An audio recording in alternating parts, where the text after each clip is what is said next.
Hello, Video Game Hunter here, and welcome to another VGH pickup video. Well, today, I'll be focusing on what stuff I picked up during the month of March and April of 2019. Now, before I get started, the first thing I'm letting you guys know, I am actually recording this on my brand new video camera that I recently picked up thanks to my tax return. So yeah, thank you government, thank you for giving my money back that I worked so hard for. Yeah, that's all about it. I can't really show you what the camera looks like, obviously, but I'm gonna show you what my old camera looks like. This is my old HD Handycam from Sony, and actually I just now turned it on. And what you guys are looking at right now is my brand new camera, and as you can see, I'm shooting at 720. And if I set up the new setting up right on my new camera, you're actually looking at this video in 4K. Now, I don't know if my computer can render the 4K, but I'm gonna try. But the thing about this new camera is that it has a lot of neat features that I probably can be used when I'm out doing convention videos or when I'm shooting at night. Cause this one actually has one of those, what do you call it? Gosh, I can't remember what it's called, but it basically turns the video green so you can see at night. So I think that's kind of cool, like night vision. But I know that's not what it's called, but I'm gonna call it night vision. So anyway, let me continue what else I got during March and April. I guess I'm gonna show you a Atari 5200 game called Pitfall 2. Now, for what I understand, Pitfall 2 was originally released on Atari 2600, which I also have, but as of right now, my copy doesn't work. But hopefully, the Atari 5200 box version that I now have, hopefully this one works. If not, gosh, I wasted 20 bucks on this. And I actually had to work at a store just to get this first dibs on this game. Yeah, the game I picked this up from, Game Exchange. The lady behind the counter at the time gave me first dibs on the games that recently came in. And in return, I put some price stickers on the games. Now, like I said, I haven't tried this game out yet, but hopefully it works. Alright, so here's another game that I picked up from Game Exchange, and this one I actually got free, and boy was this game was very scratched up, which I can see why this game was in the free bin, but the case looks fine. It has a nice manual. Right now the game is in my PS2, but I actually got them to clean up the disc for me, and now the disc looks brand new, it looks brand new, and it plays just fine. And for a game that I picked up for free, I think I got a pretty good deal. And plus, this game kind of reminds me of Spyro the Dragon a bit. Which I guess that's a good thing, because I actually heard some good things about SpongeBob SquarePants Battle at Bikini Bottom. So that said, let's move on to the next game. Now this game, I think the Game Exchange employee was trolling me because he was having a conversation with me and some other dudes talking about sports games. And he said the best sports games out there is actually Harry Potter Quidditch Water Cup. And I thought, are you serious? Because I do recall X-Play reviewing this game a long time ago, but I don't recall if they ever gave it a good review. But I went ahead and picked the game up anyway, and it was only $6. I mean, $6, why not? But what I played so far, which I didn't get far in the game, I only played the exhibition match, and it's really not much to say. It's hopefully if I play the game on a harder difficulty, it'll be a bit better. But the only game I can play right now, it's not that great at this fine moment.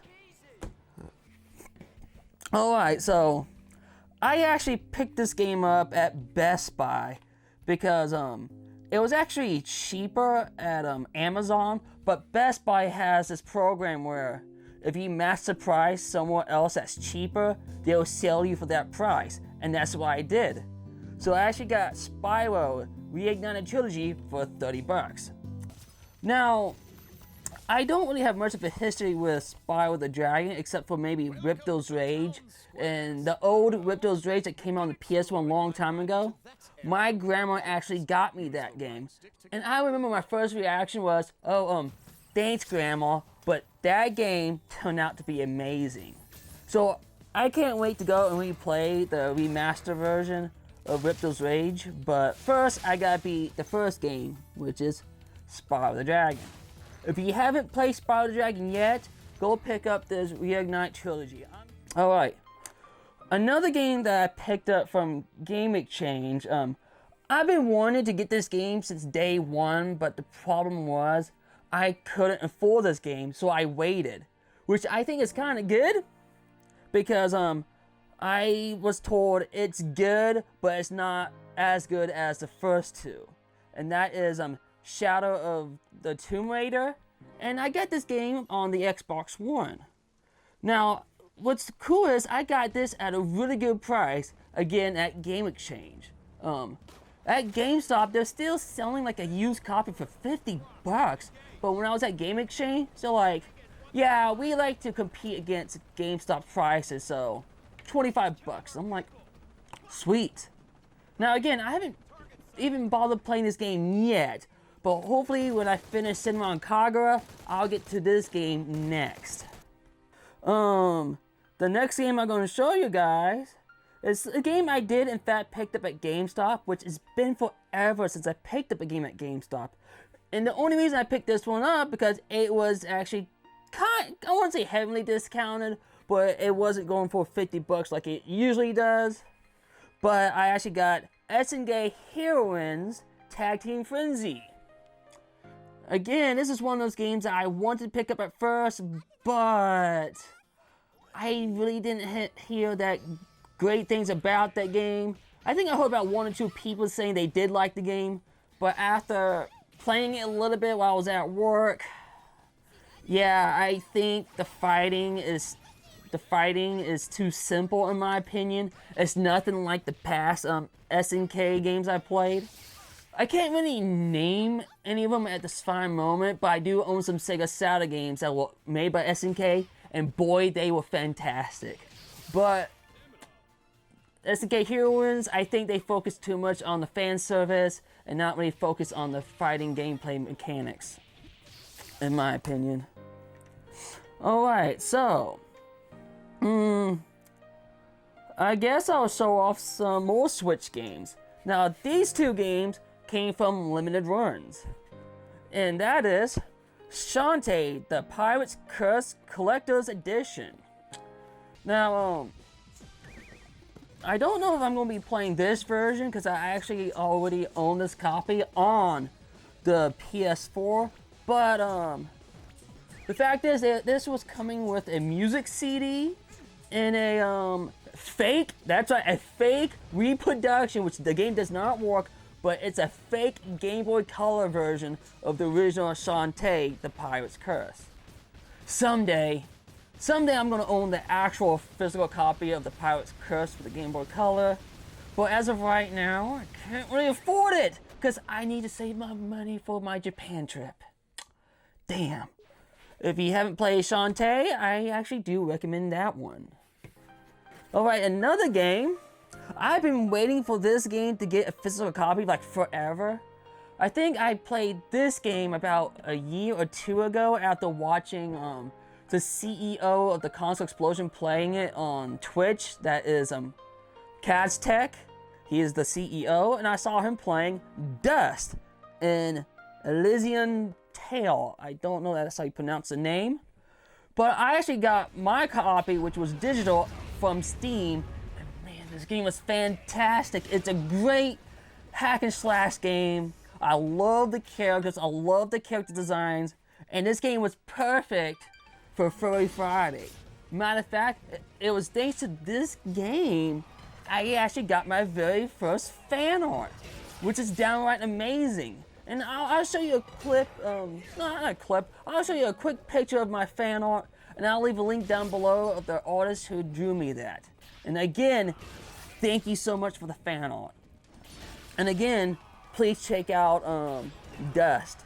Now, obviously, these two games are from limited runs, so I don't think they have any more physical copies of these things, but please, for the love of God, get the digital versions. I don't care where you get it from, just play this goddamn game. It's a fantastic hack and slash.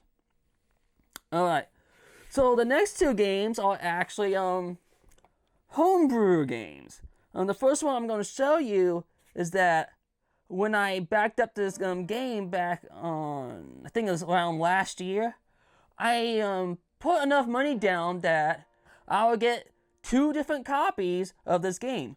One for the TurboGrafx CD, which is the game it was meant to be played on, but I think he ended up beating his goal and he ends up releasing the game on other platforms. And I want to get this game on the Genesis. Now, there is some bad news about this version on the Genesis, which this game is called FX Unit Yuki. The PC version, or TurboGrafx CD version, is a fantastic game. I love it. But the problem with the Genesis version, this version would not work on all the Sega Genesis consoles.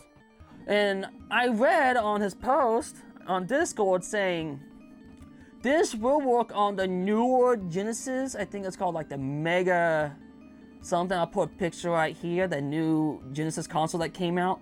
It will work on here, and it will work on the Genesis 1 model. And that's a problem right there. When he said that, I was like, cool, I'll play on the Genesis model. Turns out, there are 2 different Genesis models. I got the early version, and what ended up happening was, I thought my copy was broken, so I won't say call him up, I messaged him on Discord, and the guy actually sent me another copy and tells me to send him my original one back. Well, it didn't work either.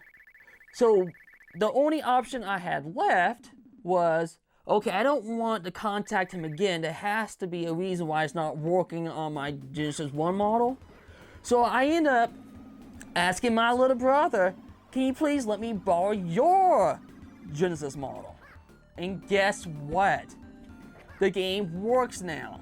It won't work on the earlier first Genesis model. You have to get the later first Genesis model. And so I end up going back to Game Exchange and buying another Genesis model and making sure it's the right one I'm looking for. So the next game I'm going to show you.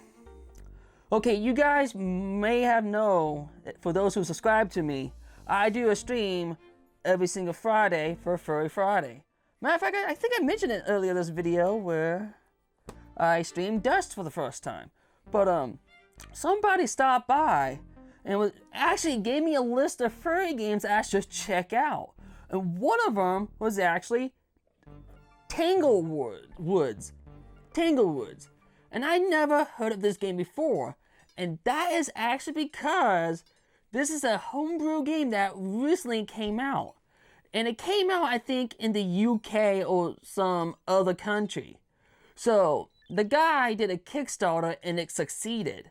But I think he decided to do another pre-order for this game for those who still want a copy.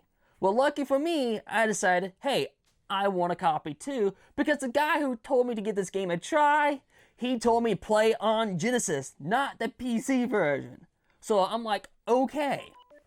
I think I spent over probably a little bit over $70 because I had to pay for shipping. And shipping from other countries like, I think UK and maybe Australia, they cost a whole lot. For whatever reason, Japan's shipping is not that much, and it usually arrives pretty quickly from Japan. But being shipped from other countries other than Japan, it takes a while longer for whatever reason. But anyway, you play as a fox, and it's like a Sonic-like game if Sonic was a platformer puzzle. And so far, it's not that bad. Again, I recommend it. Alright, so next I'm going to show you is some Blu-rays. No, Blu-rays and there's DVDs in there, but Blu-rays and DVDs. Okay, so this one movie, everyone was pretty much hyped for this movie. Well, actually, no, I take that back. No one was really hyped for this movie. We didn't know if this movie was going to be any good. But once it came out on theaters, it blew everyone's expectation, despite the fact it's another superhero film. And that is Spider-Man Into the Spider-Verse. Again, I picked up this movie from Game Exchange. Game Exchange is an excellent store. I really like them a lot. I actually get good deals from that store. But if you haven't seen the Spider-Man Into the Spider-Verse, the movie is not really focused on Peter Parker. Yes, Peter Parker is in fact in the movie, but the main focus is actually Miles. And for the longest time after I saw the movie, I kept calling him Black Spider-Man. But when I said that, other people were thinking I was talking about Venom. Oh, you saw the Venom movie? No, I mean Black Spider-Man, because that's the best way I can describe him. But I kept being corrected, like, okay, you mean Miles? Like, yes, thank God. But you do have other Spider-Mans in this movie, like that pig. You got Gwen. It's like a what if universe with her. What if Peter Parker died and Gwen became Spider-Woman? Then you got this cute little anime chick. Oh my gosh, she's so adorable. When someone told me they saw the film, they straight up told me, you're gonna love that anime Spider-Man. I'm like, who's the anime Spider-Man? At first I thought they meant Gwen because her spider suit kind of reminds me of anime. But then I saw the little girl. Yeah, I like her a lot. I would like to know more about her. I'm probably gonna look her up at some point. Alright, so when I received my bonus for my work, again, I couldn't really spend money. I gotta save for my Japan trip, but I wanted to get something nice. And that is, I finally picked up the last season of Sailor Moon. Sailor Moon Super S. Now, I'm almost done watching Disc 2 on Blu-ray Part 1. And so far, I'm liking the season. I mean, it's pretty average. I mean, there's not really much to say about Sailor Moon, because it's a magical girl show. And it's hard to explain about Sailor Moon, because people pretty much know who she is if they're into anime. But, one thing about this show, I would say, the villains are going after people's dreams. And the way they do it kind of pisses me off, because they trick these people, like saying they're in love with them, which I believe they have done that in the past. But these villains, the way they do it, how they trick these ladies and men, I said F you out loud. The way they treat these women to get them to like them so they can trap them. Like this. I can't wait to finish the rest of the season and finally be done with Sailor Moon after trying to finish the show after 20 or so odd years. Yes, I'm that old. I've been watching Sailor Moon since age 9, but I never finished the series. And finally, thank God, I got the last box set I think I need. Can't wait to finish it. Alright, so the last items I'm going to show you are a bunch of books. That's right, folks, I do like to read, but these books are manga and a comic book.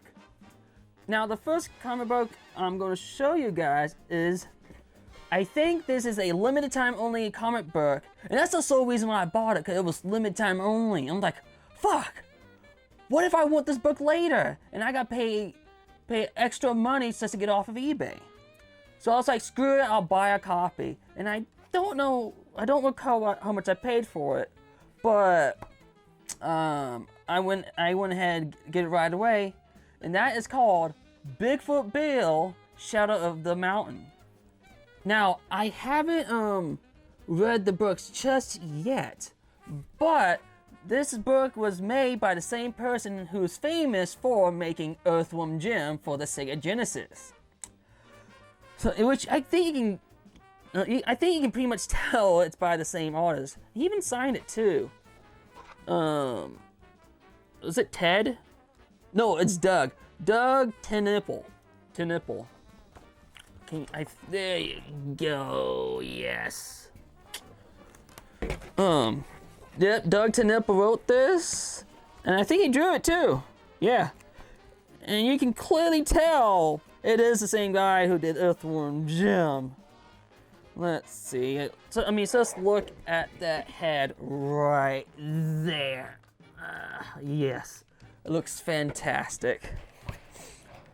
I'm not 100% sure what it's about, but it has to do with Bigfoot, so I'm sure it has to do with something about the government taking him in so they can do some kind of experiment. I'm just guessing. I just know it's about Bigfoot. Alright, next I'm going to show you guys what mangas I bought.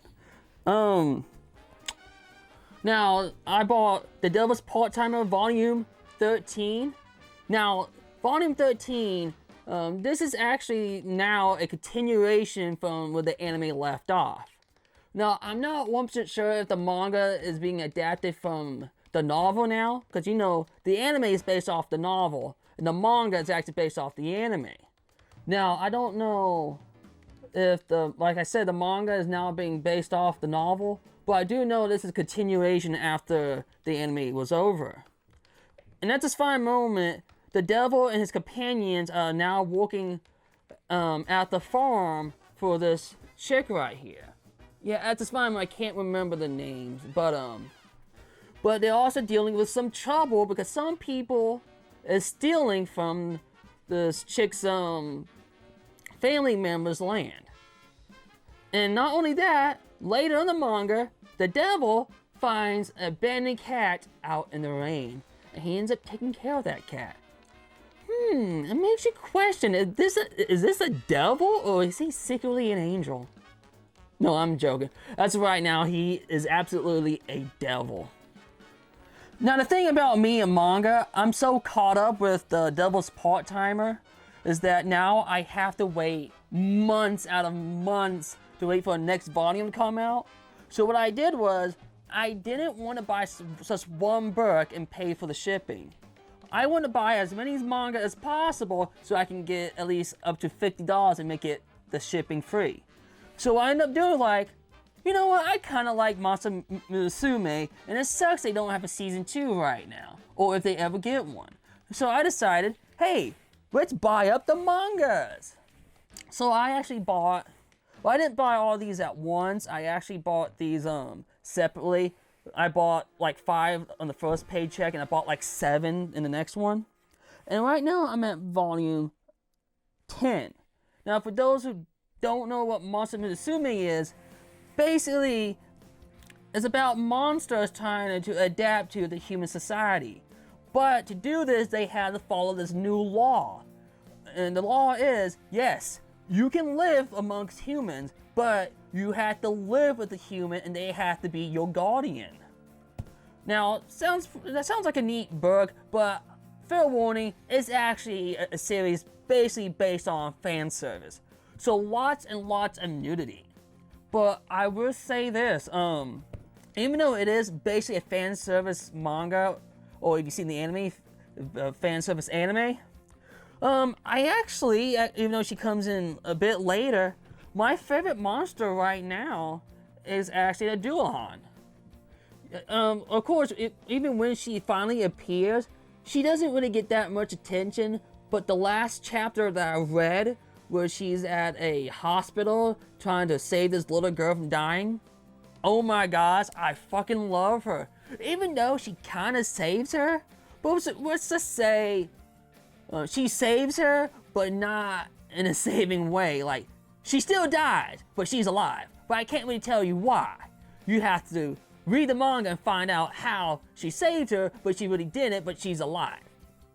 I'll let you guys figure out yourself, and remember, there are monsters in the world. So think about it, monsters. What monsters doesn't die? Unless you blow their brains out.